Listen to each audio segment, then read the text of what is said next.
What happens when two bass road warriors spend quality time talking music and life with one of their peers? Bassist, educator, author David C. Gross and bassist and head honcho of KnowYourBassPlayer.com, Tom Semioli, trade dates with the legends of rock, jazz, funk, blues, folk, country, and more. Notes from an Artist. Revealing conversations with the legends who've created the soundtrack of our lives. What happens? You're about to find out. It's another episode of Notes from an Artist.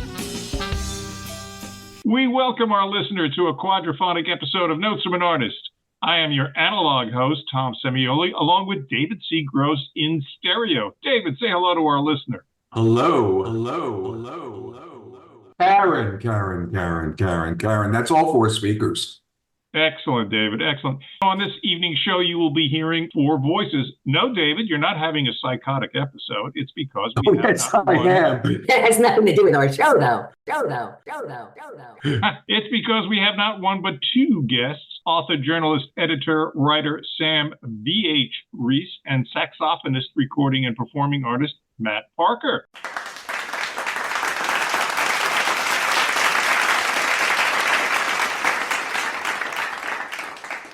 That is correct. Now, Tom, originally I wanted to call this Reese's Pieces. However, he's talking about Sonny Rollins, so it doesn't work. It doesn't work, David, not on this show. We invited Sam on the show as he is the editor of a new book entitled The Notebooks of Sonny Rollins, which is available now on New York Review Book. However, as David and I are not sax savvy, we invited a pro on the show, Matt Park. Well, I used to be sex savvy, but now that I'm older. Well, tonight, David, we're going to get some sax education. I did not have sexual relations with that woman. Oh, boy. This isn't vaudeville. They don't have a cane to get rid of me. Anyway, the new book is comprised of edited versions of Sonny's notebook diaries, which gives great insight into one of our most important jazz improvisers. And Sam explains to us in our interview why he chose certain passages, and he went through boxes and boxes of notebooks. So kudos to him. And they're all at the New York Public Library. If anyone is in New York and wants to go check all of these documents out, it's fascinating. And as Tom says, it's a book by a saxophonist who is really chronicling his life growth from around 1957 to almost the present. And it is a phenomenal self-help book. We discussed that in the interview, but there is so much more here. Musicians and those of you who do not play an instrument, citizens of the world, there's so much here for you to really check out and listen to. Exactly, and Matt explains in layman terms why Sonny is such an important figure in jazz, and again, as his methodology can be applied to any artistic endeavor, not just jazz. And you know what, David? No, I don't. I'm about to tell you. This is a great companion to an interview we conducted with author Aidan Levy in 2023 upon the release of his authorized biography of Sonny Rollins entitled Saxophone Colossus, The Life and Music of Sonny Rollins on Hachette Books. Go back and check out that podcast. And the important thing about these interviews is that we're directly hearing from Sonny. Oftentimes authors will pick and choose what they write about a subject, and oftentimes they will embellish the truth to sell books. However, everything here is from Sonny himself. So you're hearing his voice on these notebooks in a very conversational tone. And I think, again, Sam did an excellent job of presenting Sonny's words in a manner that will appeal to a wide audience. I think it's a great book. I think, once again, it changes how you approach things. It really, really does. From playing an instrument to breathing, a very key point in all of our lives, wouldn't you think? It is, David. And speaking of breathing, it's time to do the platform plugs. You, the audience member, may be listening to David and myself every Monday night on Cygnus Internet Radio. If you are, you have absolutely no life at all. Exactly. So would you please get out? Right, unless you like to watch Monday Night Football. Let me spell that for you. CYGNUS Radio. Cue that up on the internet browser of your choice. You, the audience member, may be listening to our Notes from an Artist podcast right at this very moment on Apple and wherever podcasts are podificated. And don't forget, we do have a YouTube channel, oddly enough, named Notes from an Artist. We can enjoy behind-the-scenes video clips of our past guests. And David, if you ever want to know what we're up to at any given time, you go to www.notesmanartist.com. and you can learn about the book we're going to release soon. That is very true. It's going to be a very, very cool book. I think all of you will really get a kick out of it. We've actually transcribed Tom has transcribed about 20 of our previous interviews, everyone from too. And it's really great. I mean, we can't really tell you who it is because, it's a surprise. Top secret. And it's also available in Sanskrit, I believe. That is true. That is true. As a matter of fact, on the next time capsule, apparently this book is going to be a part of it. Right. And I believe at this very moment, Moses is carving them out in stone, too. That's right. The 15 Commandments.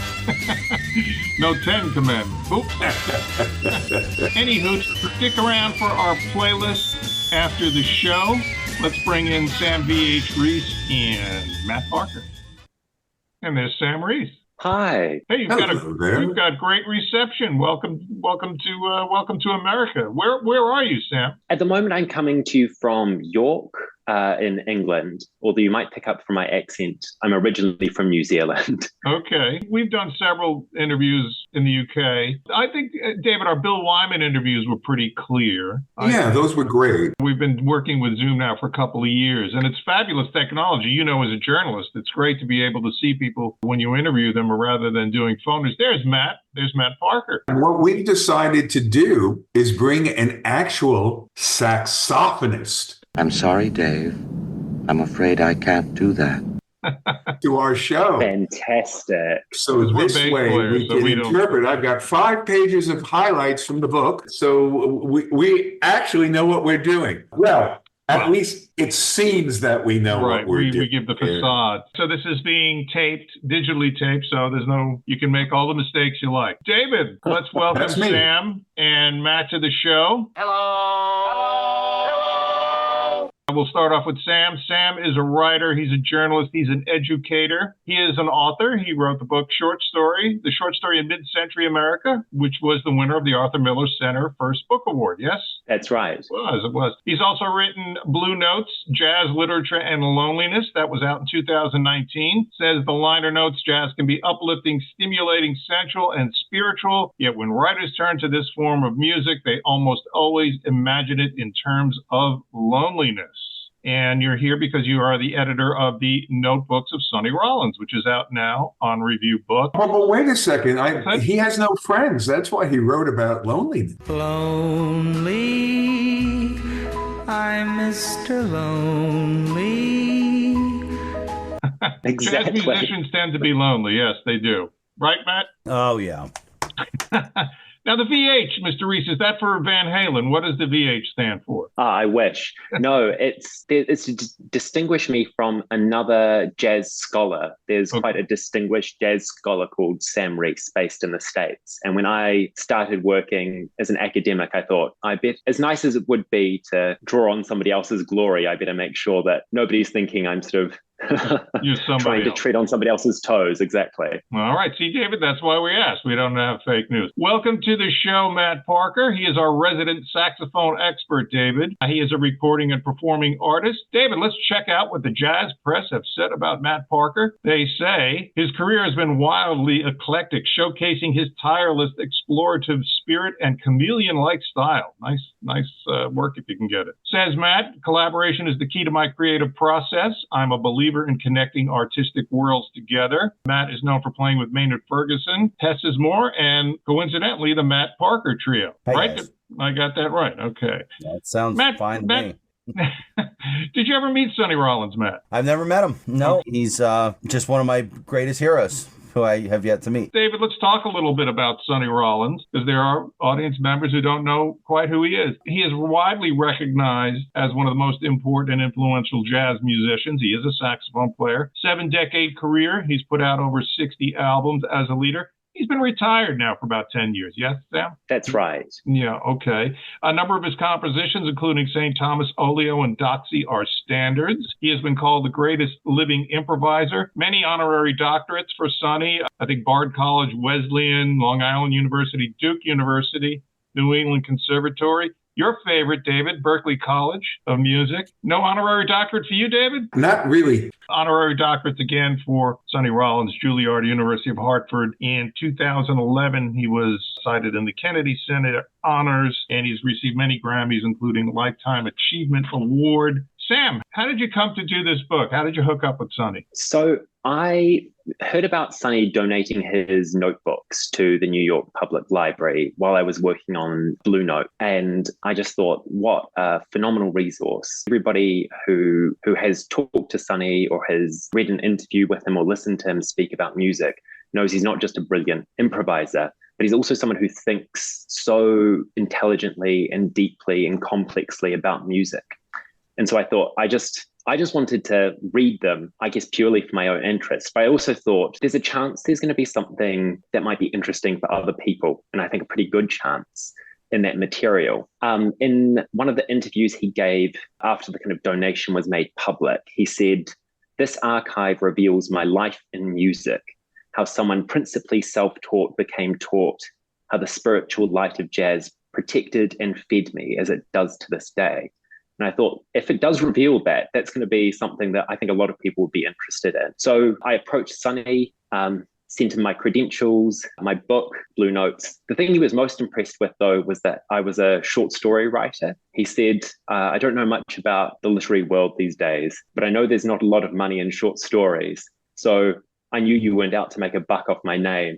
I thought that was a really good insight into the literary world and a nice time where having negative prestige was helpful.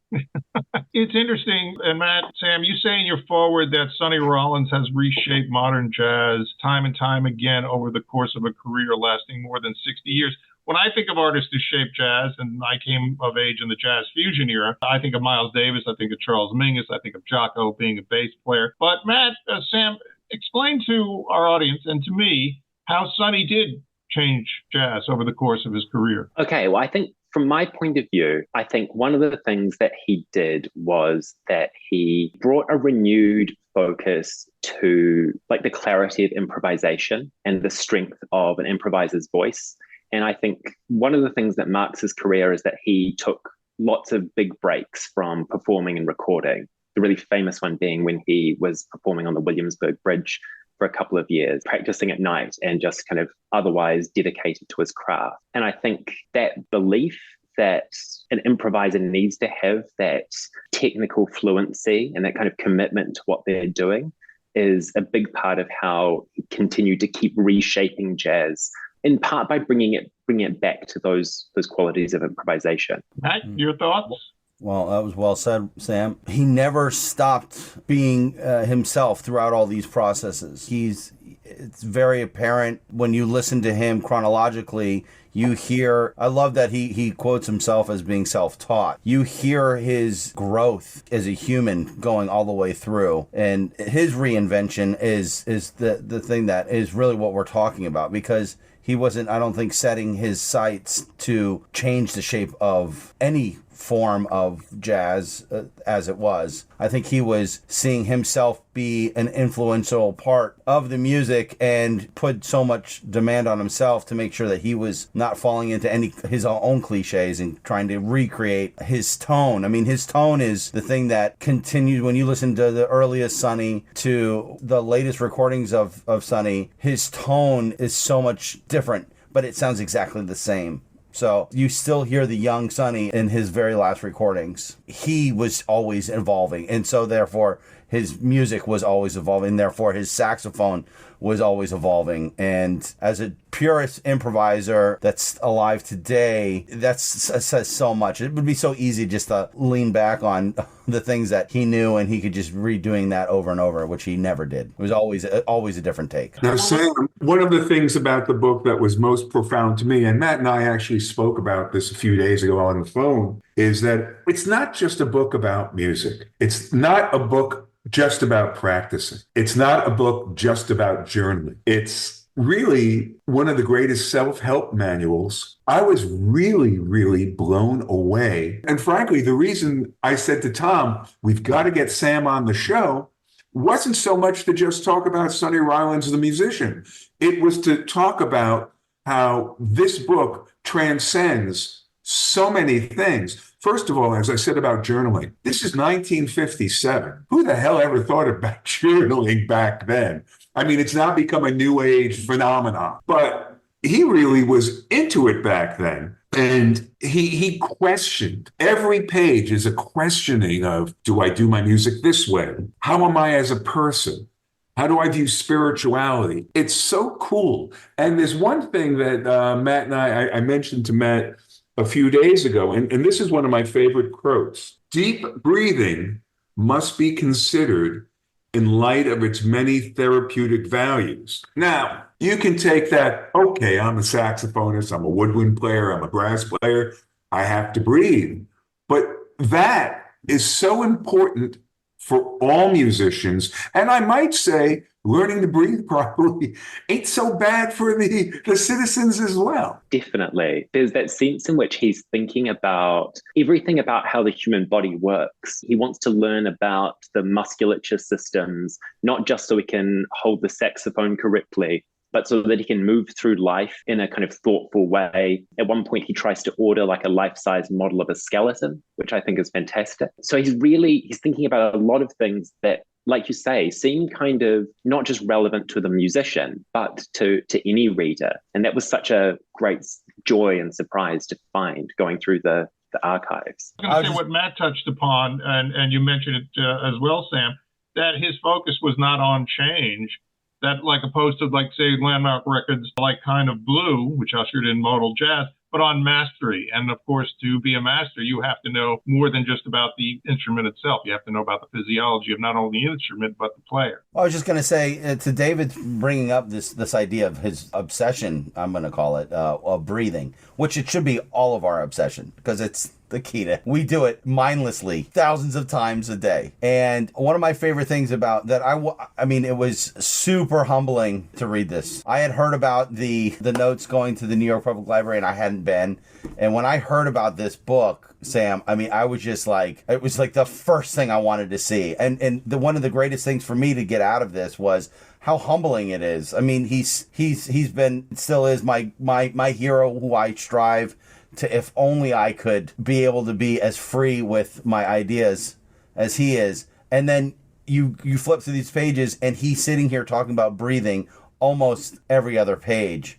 And my favorite takeaway is he not only mentions it multiple times, a book that I've had since I was 17 years old. It's a book called Top Tones, written by Sigmund Rascher. But he actually writes to him and you include that in the book, where he's questioning his breathing techniques, because he's like, are you sure? Are you sure that it's through the mouth and not through the nose and then out through the mouth? Like all of these different, he's taking an idea and he's asking it over and over and over again, because what do we know about that? You're going to always get a different answer from somebody else. And he's relentless. I mean, he's doing it in the late 50s, and he's then doing it again in the 70s. I mean, he just never stops asking this question: what is the way for us to better live and to breathe and to produce life? And it's very, very much, you can see that is all his mission with the saxophone, that he really believes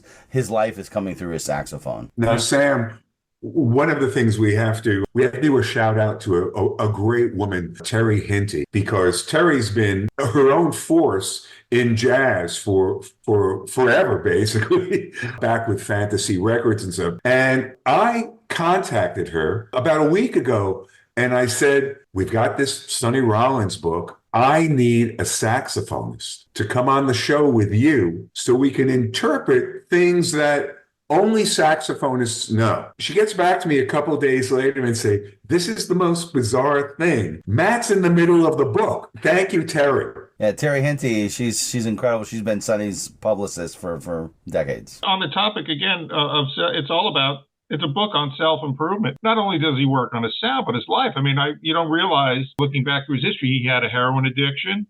He was imprisoned on a weapons charge. He was an unpleasant man to work with and be around in his previous life. And he fell prey to the rigors of the jazz life. This book turns out to be, as I think you mentioned, Sam, love letters to the saxophone, or he mentioned. Yeah, it does. Thinking about it as a self-help book is a really interesting thing, because I think that's one of the reasons why, although Sonny keeps thinking about writing a book, and you see him jotting down like possible titles, one of the great things was finding how he gets obsessed with mocking up titles for the book. and he'll do them on anything, the back of a napkin, or he goes to the World's Fair, to the Japanese pavilion, and he gets like a souvenir brochure. And on the back of it, he's drawn like Fantastic Saxophone and by Sonny Rollins. So he's always thinking about the possibility of a book for a really extended period. But I think the fact that, as you said, David, he never stops questioning things, that was also the reason why he never finished a book, because he never felt like he was coming to a place where he was entirely happy with it, with what he'd discovered. As you say, Matt, he's always kind of interrogating not just himself, but anybody he can talk to. There are moments, writing to Rasha, he's writing to his friend Mingus saying, ask Charles, is this what it's all about? And I think that's one of the reasons why they're both so valuable, the notebooks, but also why he could never finish it as a book. When you talk about Charles Mingus, I have pages of notes. Trust me. What you're alluding to is ask Charles, is it about eating and putting a roof over your head? Is that what life amounts to? Or is that all life is about? Correctly put. I mean, he really was into that. But there's something in the book that just really was interesting to me from the self-help angle. First of all, let me ask the three of you, have any of you ever read or know about a book called Acres of Diamonds? All right. The basic premise of Acres of Diamonds, in Africa, there was this farmer. He spent his whole life trying to get diamonds. Africa is very, very plentiful in diamonds. He gets so frustrated, he sells the farm and goes on a quest to try and make money, so to speak. Person who bought the farm one day goes down to the edge of the water and he sees something really shiny in the water. To make a long story short, that became the largest diamond mine in South Africa. Why do I bring this up? There's a wonderful paragraph that he writes. Now, let me begin by saying that many people who have succumbed to failure in one way or another have been just that close to success, so as not to see it. It's so insightful. Humbling every way. Wow. And it's a small book compared to Aidan Levy's book, which is like, who needs dumbbells? I could just take a couple of the saxophone Colossus and go. I'm sorry, Dave. I'm afraid I can't do that. One of the things is that it felt really fortuitous that as I was working on this, Terry let me know, Aidan's working on this biography at the same time. So I was in touch with him.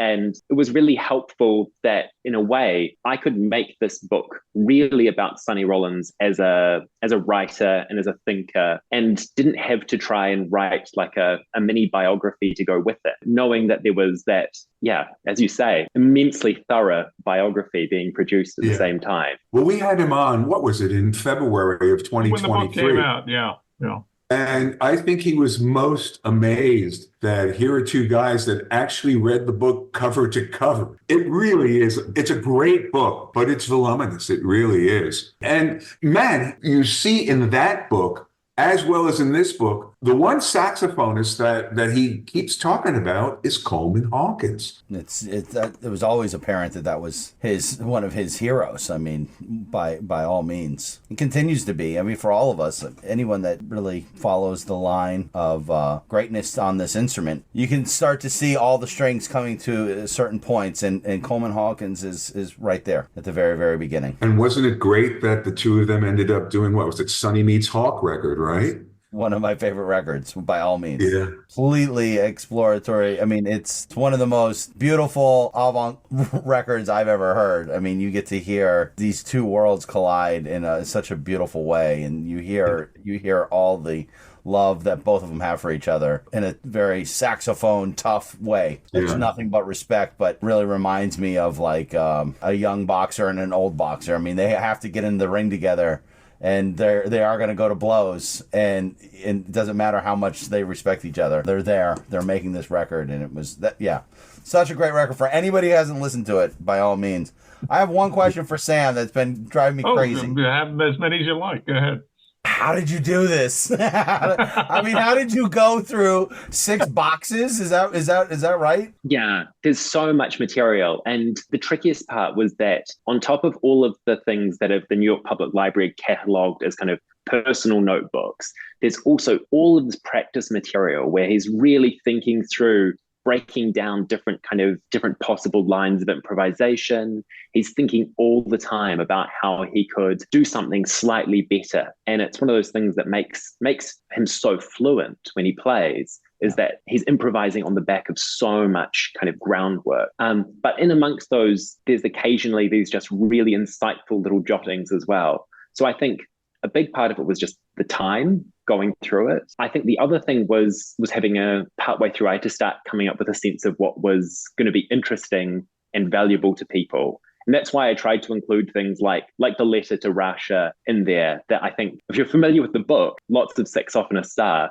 that's so, such a brilliant insight. And even things like a note to himself where he's reminding himself to launder his socks before going to Europe. I thought that's nice, but going, okay, well, I don't need to include every time he kind of writes a list of chores for himself. Man, there's just I really thought it was interesting the way that you included some of the saxophone, like some of the musical notations into the book without having music. It was really interesting to see it that way, and I'm definitely rushing over to the library. How much of this was, like, especially when he's talking about more of the theory and or exercises, is it written down on like yellow paper like this? Or is any of it on music paper? There's practice material on music paper, but a lot of what's in the notebooks are things that he was just writing down on yellow legal pad. And he's just a genius for it. And he's also always thinking about different kinds of parallels. I've got a couple of charts in there. He was really interested in chromesthesia, when people hear colors when they play certain notes. Yeah. And he'd really seeing Don Cherry's thing on there blew my mind, because I think it's like amazing. That. Yeah. It's great, isn't it? And I just thought anything like that, I thought that's going to be, like you say, like such brilliant insight for a musician, but also just for a fan. I think, knowing that this is how he was thinking, and maybe opening some people's eyes to the kinds of ways you can approach music that aren't just kind of straight down the line. I'm not trying to make this as too much of a stretch, but I mean, people have no idea about Sonny or about music, I really think could take things away from this. I mean, I was reading some of this out loud to my kids, and just thinking like, oh, this is a great lesson just for somebody my kids are in baseball right now, and the idea of the repetition, the practice, that quest is not stuck to just one artistic endeavor. I mean, it's all the little things that we try to do better in our lives. So it's really neat. Exactly. Bravo. You mentioned talking to your kids. It brings up two things for me. First, the positive. In the book, his definition of advantages, things that most people who have them don't take advantage of, right? And by you giving your kids this, that's something that will last with them, but they may not think of it as much of an advantage. The other thing, and as you know, I bring music programs into the schools. The obstacle is the cutting of these programs. So while you're talking about how a lot of people don't know about music, besides just listening to it, we're creating a generation of people who aren't even discerning listeners. And that, I think, is a very, very important point that needs to be addressed. Now that we've all read this book, do you kind of listen to Sonny Rollins differently now than you did before? Start with you, Sam. I'm so curious. Yeah, I certainly do. And I think the analogy that you made, Matt, with thinking about that album with Hawk as kind of an older boxer and a younger boxer, and how this book has kind of insights for people who are pursuing anything with seriousness, made me think that there are some of the things that he's talking about to do with visualization that feel like they're kind of decades ahead of where sports scientists got to, with about like the importance of visualization in sports. Right. I think that was what I started to feel when I went back to listen to Sonny's albums after reading this, was picturing him with a different kind of connection between thought and sound, that he's visualizing what he's producing.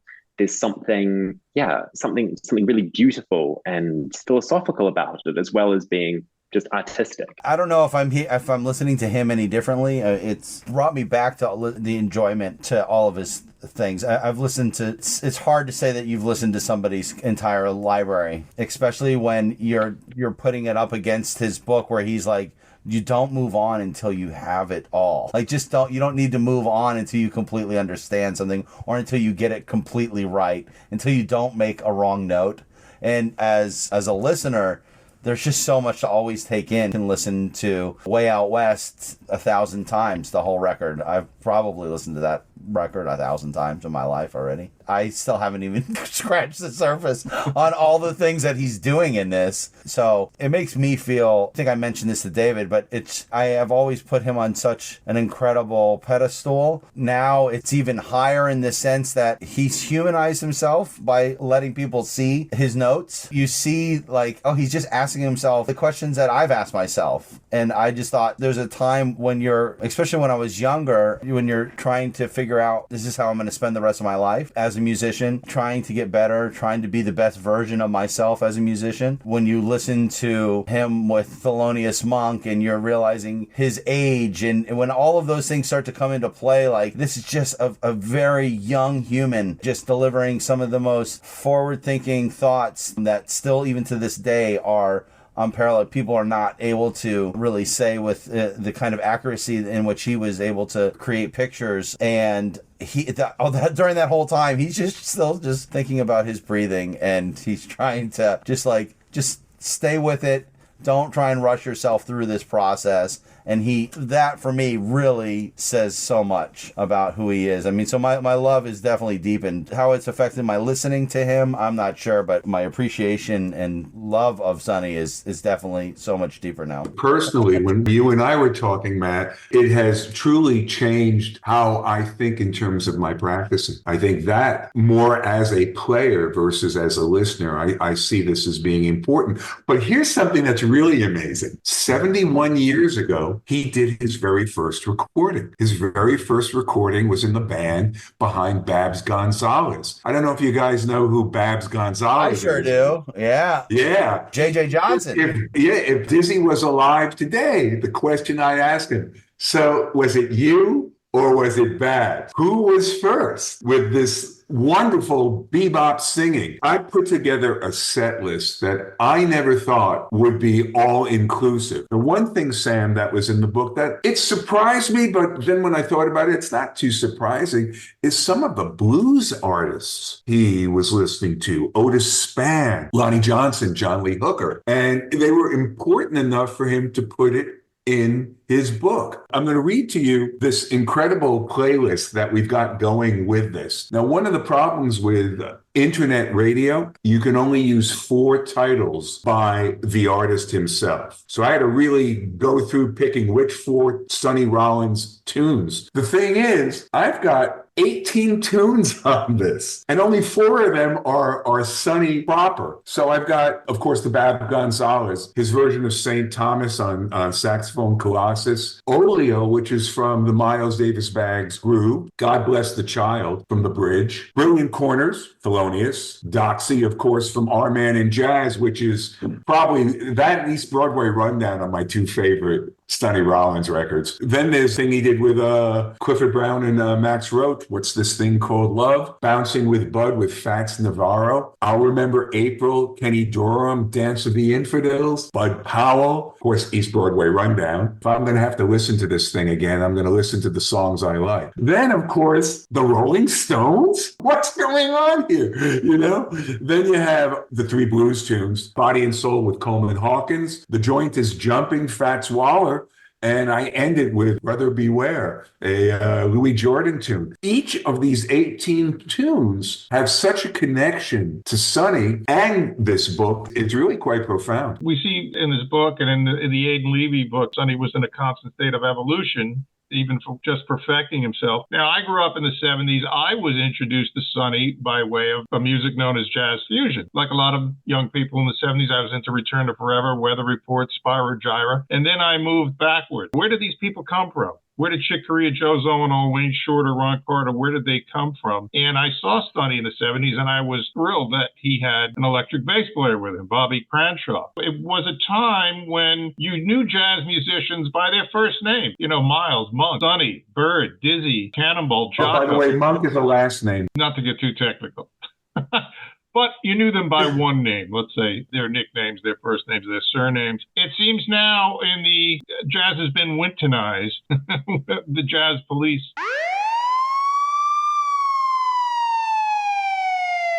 David and I refer to them. When you think of somebody like Sonny, he was such an enigmatic presence. So you start the book off with, of course, the famous Williamsburg Bridge story. Sure, we have great jazz artists today, but why do you think the music has sort of slipped off the mainstream platform? Like, for example, my parents, they were not music fans. They were the nightclub generation, right, in the 40s and 50s, but they all knew Sonny Rollins. They had a Count Basie, Tony Bennett record in their collection. It seems jazz has somehow been pushed off the stage, even though with streaming, gosh, you could listen to everything now. What do you think?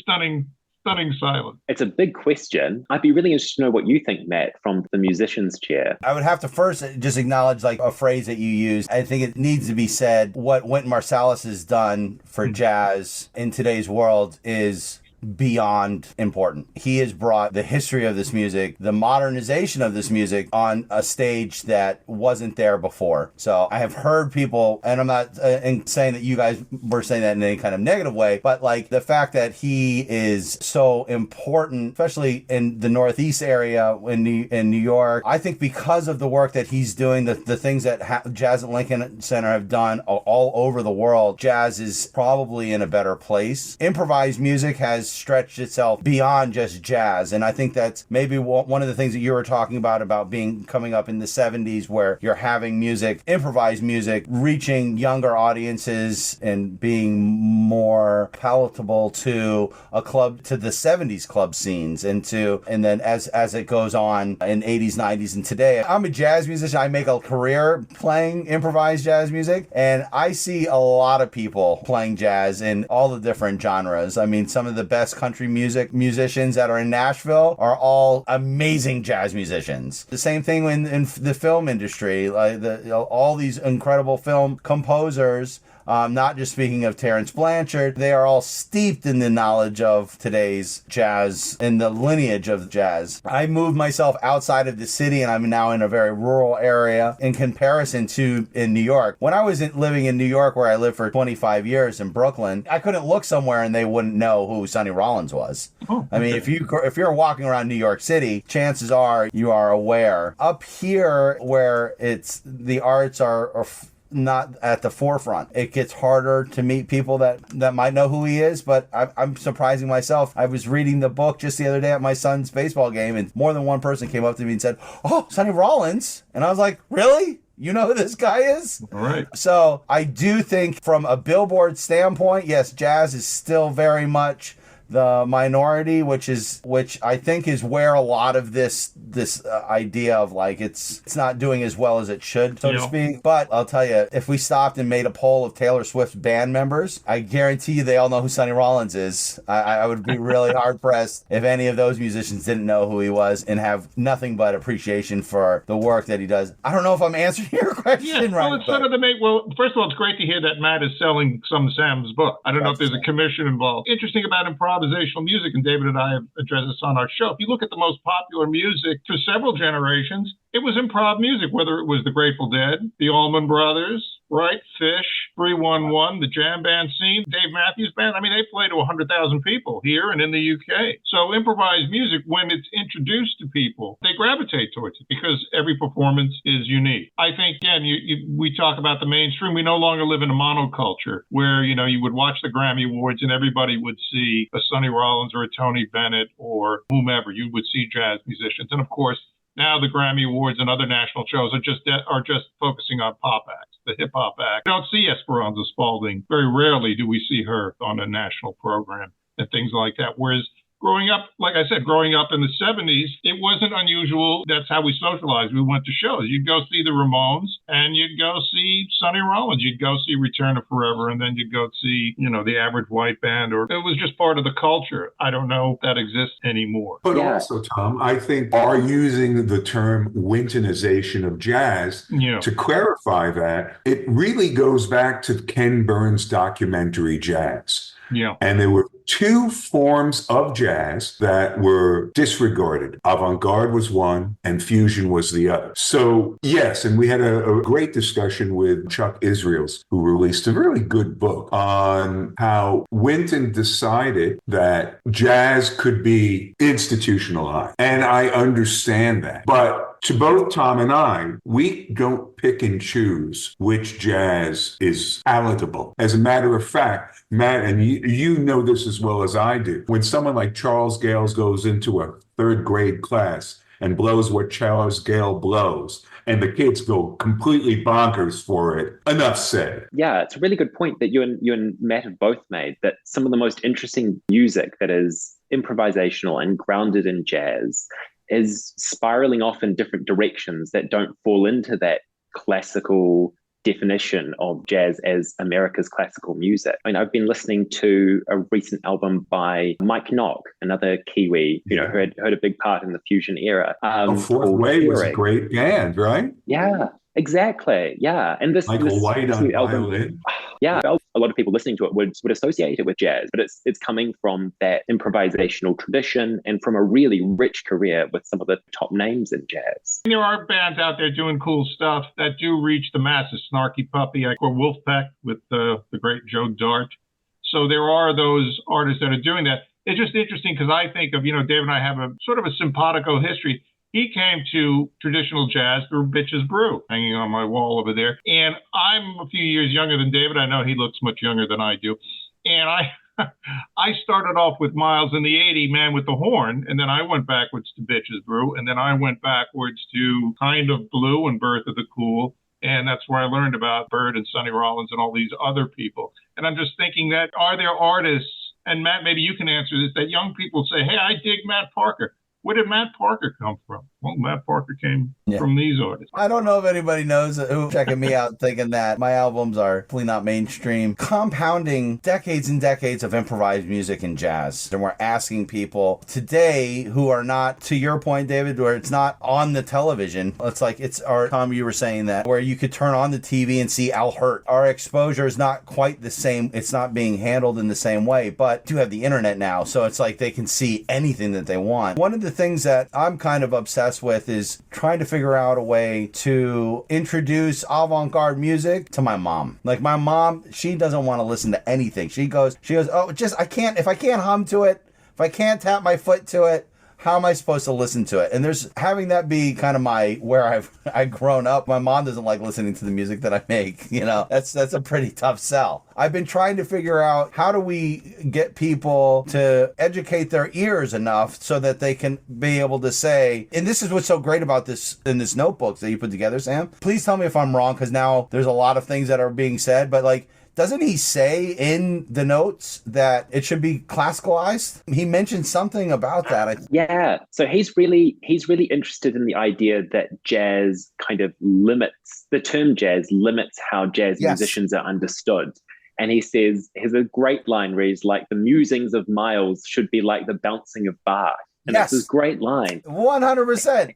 I mean, there's something to that. He talks about the intervals of sound on the saxophone, and this is an amazing way for non-listeners to train their ears as well. Everybody can understand that that's a note. Whether or not they understand that that's a fifth is a completely different. It's the difference between understanding what this is and understanding what this is such a huge step that it took hundreds of years for music to go from that to that.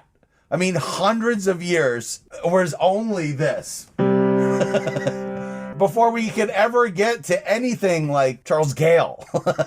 And so one of the benefits for me and for having younger children is you see how they learn in a way that you don't think about when you're just being old. You forget what it's like to learn simple tasks like, I'm going to walk today. Because you don't just start walking. It's like there's this whole lining up of every single day you're trying to do this thing, like walk or talk or pick up my hand and go like this. Like these small little things take such a long time to learn.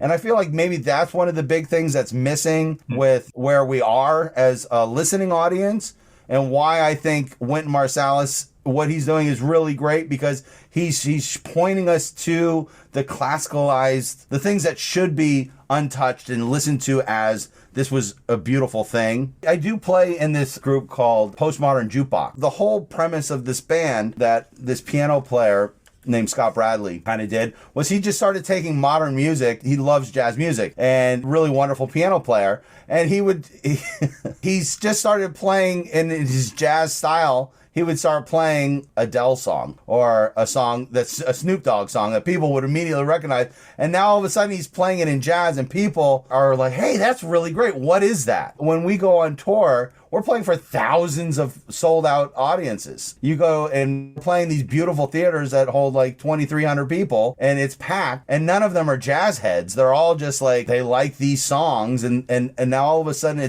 that's an entry point for them to be like, oh wait, what else is out there? And you mention a Sonny Rollins and they're like, never heard of him. And then they go and they can now have that kind of runway before they can learn to fly. It's like you have to kind of help them along, develop their ears. And I really think that's where this is really not just a musician's or a saxophonist or just a lover of Sonny Rollins book. Because he's laying out this runway. Like, look, if you just follow some of the things that he's talking about, before you know it, you're going to be like, what's a triad? I have no idea what a triad is. You know, we went from here, oh my gosh, and then he talks about inversions, and it's like, oh, wow, I've heard that before. And it's working sounds and ideas. What's funny about what you're saying is Tom was at a show I did with, and you know these people, Daniel Carter, Roz Moshe, Matt Lavelle, Matt Gallahan, and there was a woman there who's a regular, like, Lower East Side punker. What essentially happened, Tom, what is it? She said, this is really accessible. It's outside music that's inside, if you will. Right. So to go to your point, I think there are more people who are accepting and have open ears for that. And sometimes listening to someone else doing an Art Blakey song just doesn't cut it. In some regards, they think that is too old-fashioned. I'm not sure. It's an interesting point. Intent is very important in art. I think that's really what we come down to. What's the intent in anything that we're going to do? And I think you could hear 100 people do kind of the same thing, and you're not going to enjoy all 100 of them. A favoritism towards one over the other. And I think that favoritism comes with the intent of the person and what that means to the listener of art, observer of the art. And I didn't read my first book until I was in my 30s. I was an adult. I have dyslexia, and I never was able to really complete a full book until I was well into my 30s. And now I realized this one very early on in my 30s, but which was I never read a book about, I started so many books, but I never started a book on dyslexia. It wasn't until I did that I actually started realizing, like, oh, wait a second. The intent of this person was to try to help people with dyslexia. So I started reading that and understanding more. And then I was able to finish a book. And I still have, I keep the first book I ever read, like, right next to me, which is this book right here. It's really wonderful. I love Count Basie. But Albert Murray is an incredible storyteller. Count Basie basically tells his autobiography to Albert Murray. And since then, and David, you and I talked about this, I've read many, many books. I feel like I'm trying to catch up on missing out on decades of reading. I mention that only to say, like, there's passion to want to understand complex things. It's always attainable. Like, we can always start and just be like, let's try and figure this out now. I'm sure Sonny's still having a lot I don't mean to keep bringing it back to Sonny, but he's blowing my mind. I mean, I'm sure he's still writing things down if he's physically able to. I guarantee you there's notes being taken right now. And he's still trying to, there's a really great Pablo Casals quote. I believe he was in his late 80s, and now I'm going to say something that I'm not even sure about anymore, but he was asked, like, why do you keep practicing? And his quote was, because I'm starting to get better. I almost got it. I'm making progress, yeah. I'm making progress. Yeah. Still, his version of the Bach cello suites are probably the best. And what's so interesting about it, talking about interpretation, he lays on the last 16th of every 4-beat 16th, lays on that. It's